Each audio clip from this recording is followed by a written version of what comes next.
对于这种大容量的断路器，我们该如何去核炸呢？注视看，这个断路器它是800安的，那它的额定电流能达到800安。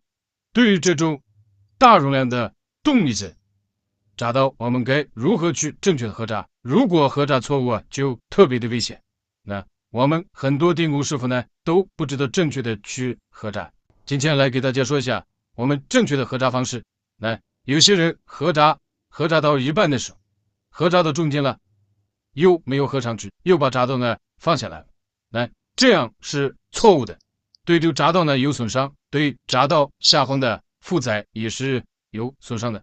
所以我们核炸的时候呢，要正确的去核炸。首先我们要带上这种绝缘手套，防止呢一旦发生短路，对于我们造成伤害。那我们电工活一定要保证自身的安全。如果一旦发生电火，很有可能就会烧伤我们的手臂，所以我们要保护好自己。那现在我们来核下炸道，我们核炸的时候呢，一定要一次性核到位，不要犹豫不决。那一次性核到位，千万不要核到一半的时候呢，炸道又放下来，也不要我们去核3次炸。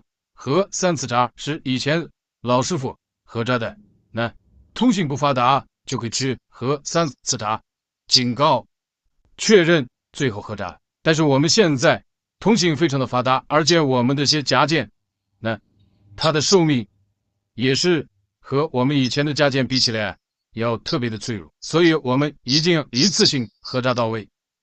那我们把这个炸道核上之后，现在来给大家演示一下我们如何去断炸。断炸的时候呢，也不要我们断到一半的时候啊，又合上去，这样也是不对的。我们断炸的时候呢，也要一次性给它断到位，一下就把它呢拉到位，我们只拉一次就可以了。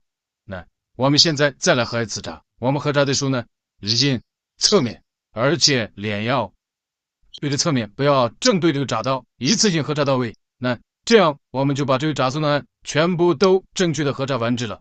最后呢，感谢各位的观看，喜欢的朋友们点赞、关注、转发，推荐一下。